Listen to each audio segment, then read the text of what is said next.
Pope Leo XIV is absolutely furious at Donald Trump and the Trump regime and their behavior. As we previously reported, Pope Leo has called off all visits essentially to the United States on the 250th United States anniversary. July 4th, Pope Leo made a point that he will be in Lampedusa, in Italy, spending his time showing compassion for the migrant community there.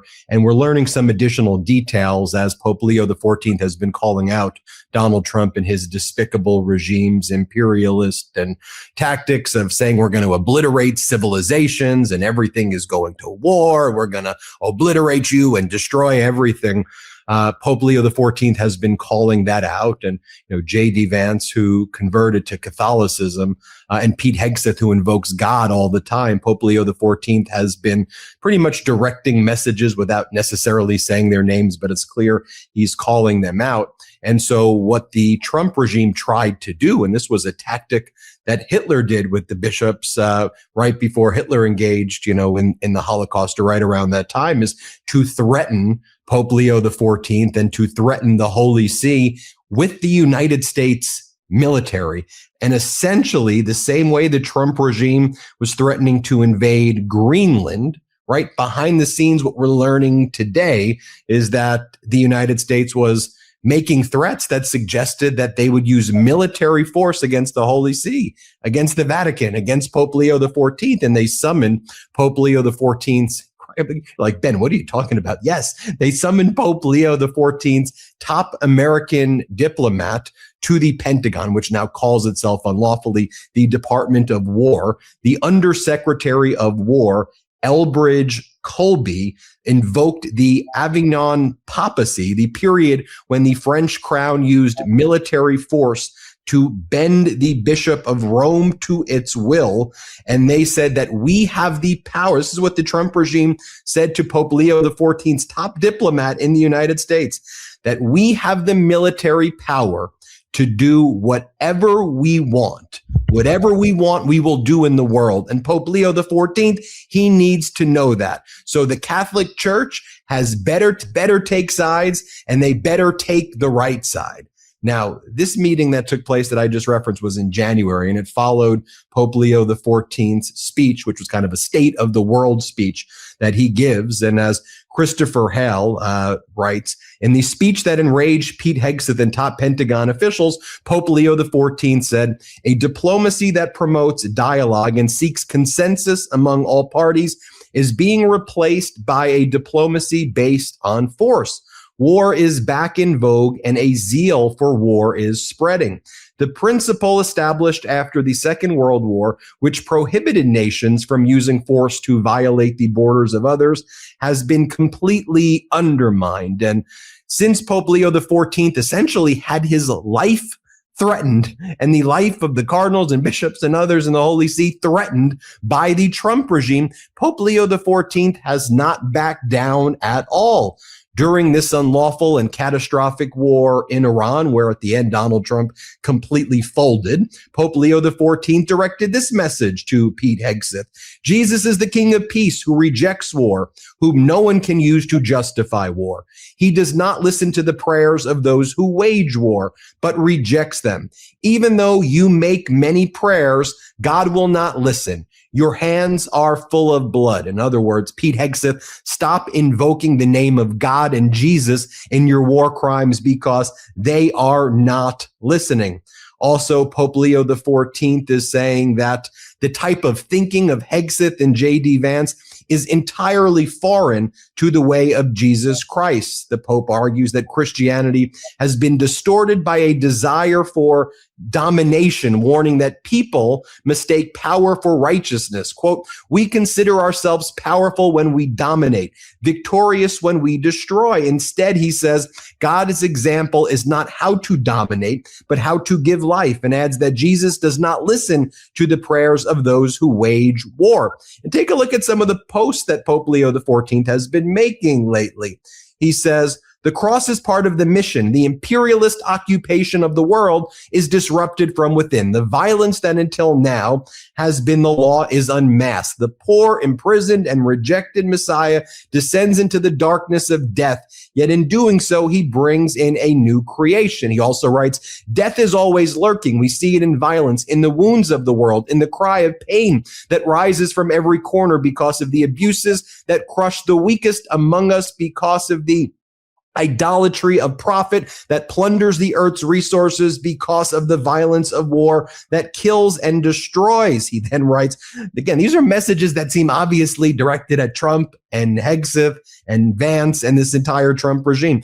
Often the proclamation of truth is obscured by what we today call fake news, lies, insinuations, and unfounded accusations. Yet in the face of such obstacles, the truth does not remain hidden. Rather, it comes forth to meet us, living and radiant, illuminating even in the deepest and darkness and the deepest and darkest hours. Now, I think when Pope Leo XIV was ultimately made the Pope, lots of people became the Pope. Lots of people were looking at his background, the first American Pope born and raised in the United States of America, and then obviously studying and traveling abroad and rising through the ranks of the Catholic Church abroad.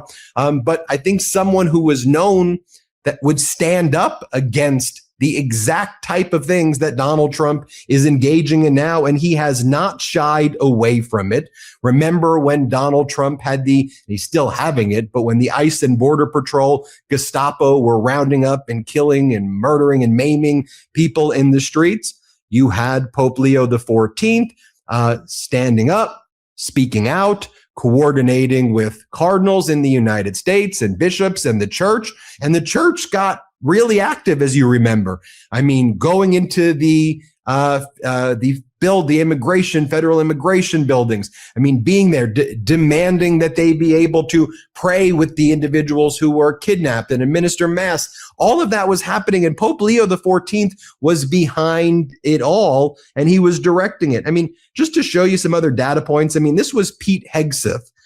This was Hegseth yesterday, invoking the name of God over and over again in terms of threatening the entire civilization of Iran with genocide. Here, play this clip.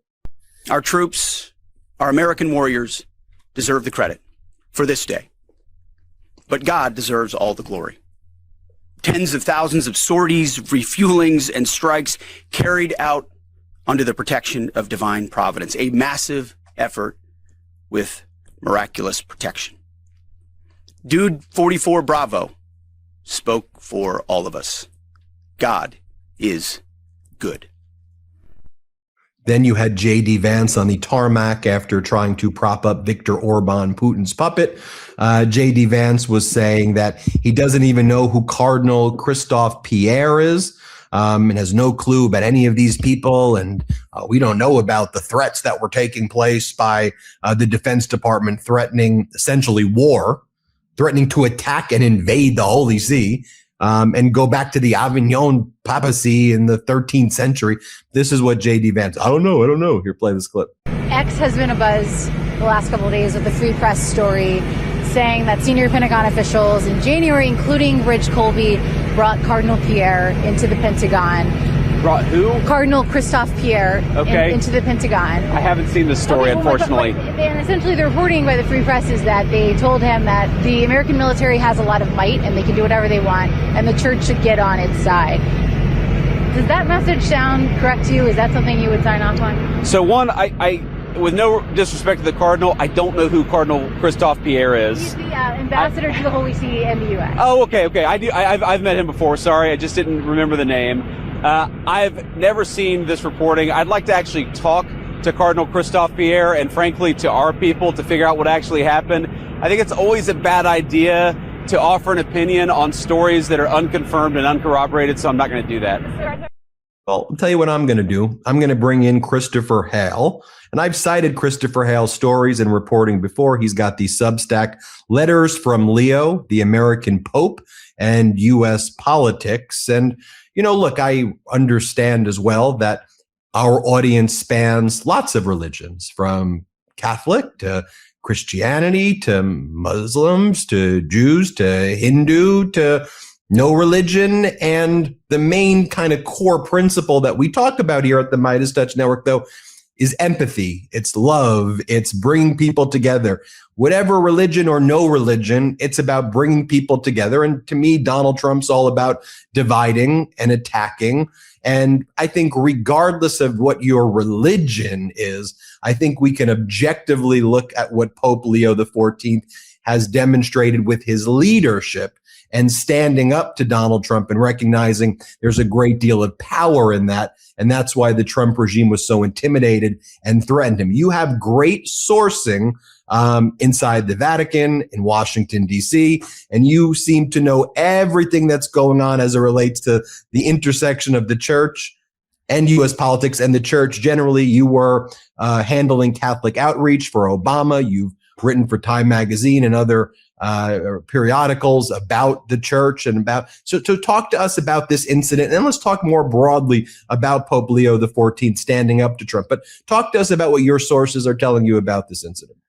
Well, I must say that this report originated with the Free Press, and we were able to confirm it throughout the day. But here's how the story goes. In early January, Cardinal Christophe Pierre, as you mentioned, who was up until last month, Pope Leo's personal nuncio, which is Vatican's feet for ambassador to the United States, was strangely called not to the State Department, mind you. He is a diplomat, but actually directly to the Pentagon, which is strange in itself. And then while he was there at the Pentagon, there was a meeting with the Undersecretary of State. And in this meeting, it suggested that the Cardinal Christophe Pierre, that they were upset with Pope Leo XIV's early January address to the Vatican, to the diplomatic corps of the Holy See, where he said that war is back in vogue. There is a zeal for war, and that the rule of law regarding the territory of nations have been violated. Mind you, this speech took place days after Trump's invasion of Venezuela. So the administration was correct to read this as a critique of their policy, obviously global in nature, but yes, of what they had done in Venezuela and what they were threatening at that point to do in Greenland and what they've done now in Iran just months later. So when he came in, it was tense, and one of the diplomats brought up the Avignon papacy, which you mentioned earlier. For your readers, the Avignon papacy was this 14th century phenomenon where the French regime was upset with the papacy. So not only did they influence the papacy, they kidnapped the Pope, Pope Boniface. They kidnapped and in fact killed him, murdered him. And so it was a stunning suggestion to be made to bring up in this meeting.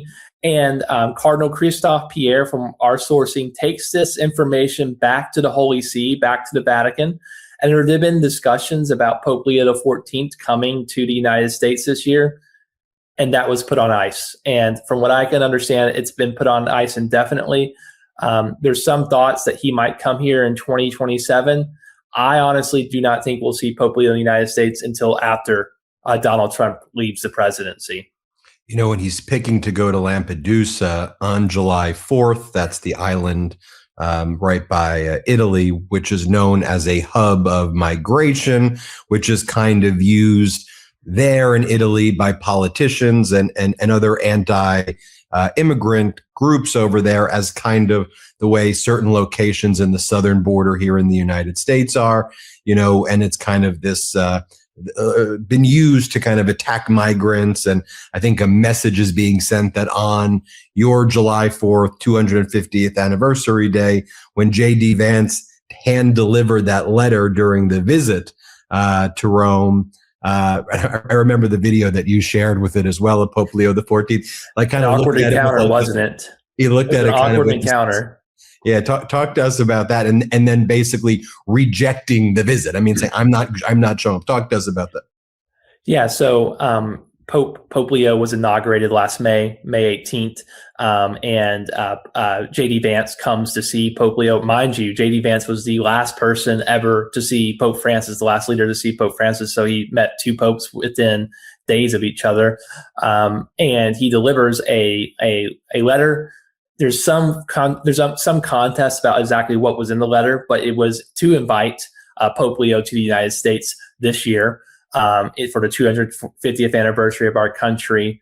And Leo takes the letter, and it's an awkward encounter that maybe you could drop in the show notes, but he puts the letter away and says, I'll take a look at that later. But there was talk about the Pope coming for the 250th anniversary. But after this meeting that occurred, that was taken off the table. And you spoke about Lampedusa, and one of the things you talked about it being a point of entry, is a point of entry between North Africa in the Mediterranean Sea and Italy and Europe. But it's also a very poignant point in the history of the Catholic Church. Pope Francis, that was his first trip outside of Rome. He went there in July of 2013, and he said that a very famous homily. He said, "We are a people who have forgotten how to weep for the sufferings of others." So he's doing two things. He's making a pointed statement to be there on the 4th of July, and he's also honoring his predecessor, who notably said that Donald Trump isn't Christian.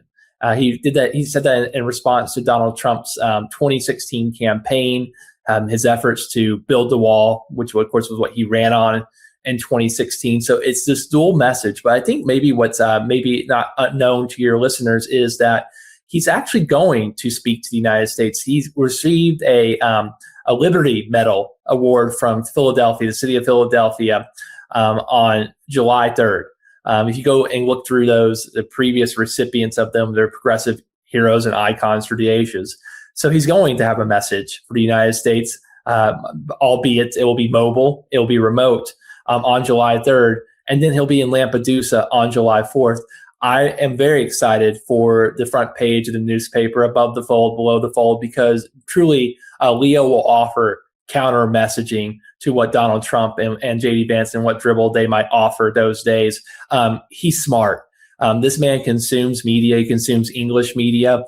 He understands how to play the media in the United States. He understands how it works.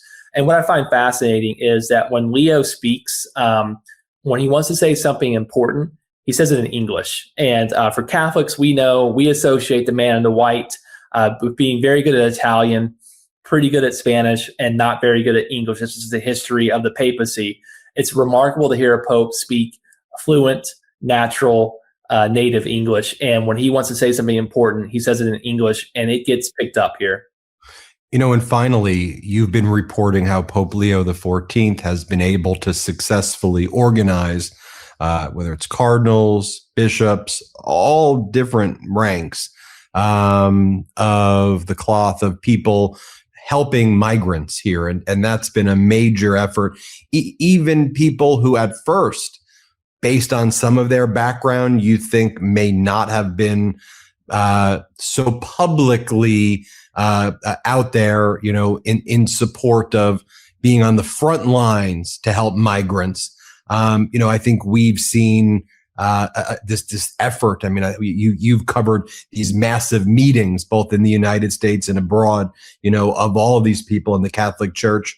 And, you've made it clear that, yes, but behind all of this is actually Pope Leo XIV. And so before we go, talk to us about just the broader resistance efforts and how strong they've been, and the real the fact that the Trump regime is truly intimidated by this.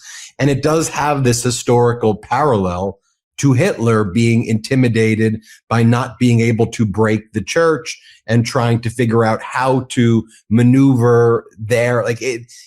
Whether it's being done because of that playbook or that's just an authoritarian thinking of dealing with the church, there are parallels there as well. So maybe, combine those two concepts before we go. Well, I think the first thing I know is that I'm from Tennessee. In MAGA country, throughout this nation, the Catholic Church is leading the resistance to Donald Trump. You had nuns who marched in Georgia. You had a bishop in Arkansas compare Trump's actions to the Holocaust, to Nazi Germany. You have here in Tennessee, you have the bishops standing up against deportation. So I think in MAGA country, you have the church being a bulwark, remarkably a bulwark against the Trump administration, and progressives across the country are seeing the church as something to look up to. I think the final thing I will say is I think that Pope Francis himself was leading on these issues, but he did have resistance among the hierarchy in the United States. And what they often would do is they would reduce Francis to being Argentinian. They would say, oh, the man from Buenos Aires, he doesn't understand life here in the United States. And so I think a lot of the bishops thought, the conservative bishops thought, we'll just wait for the next pope. And then by the grace of God, the next pope is a Chicagoan, an American, a progressive, a man who cares deeply about the poor, the migrants. He cares about victims of war, the oppressed. And you cannot simply say he doesn't understand us. He is one of us. Pope Leo XIV is one of us. So I'm seeing a conversion of sorts of the episcopacy of the bishops of the United States. Whether it's because they realize that the man's in charge is one of their own, or is it's a conversion of heart. The end reality of it is the Catholic Church in the United States is unifying as a bulwark against MAGA authoritarianism. And Catholic, Christian, religious or not, we can all be thankful for that. Christopher Hale, those social media posts you make get, just so people know, I mean, 4 million views, 5 million views, regularly. It's when I'm trying to research areas regarding the church and its interactions, it's where I go to get my knowledge. Letters from Leo is the name of Christopher Hale's Substack, The American Pope in U.S. Politics. Thanks for joining us, Christopher. We'd love to have you back on. Thank you for having me. I appreciate it. And everybody hit subscribe here, and let's get to 7 million subscribers. Want to stay plugged in? Become a subscriber to our Substack at MeidasPlus.com. You'll get daily recaps from Ron Filipkowski, ad-free episodes of our podcast, and more exclusive content only available at MeidasPlus.com.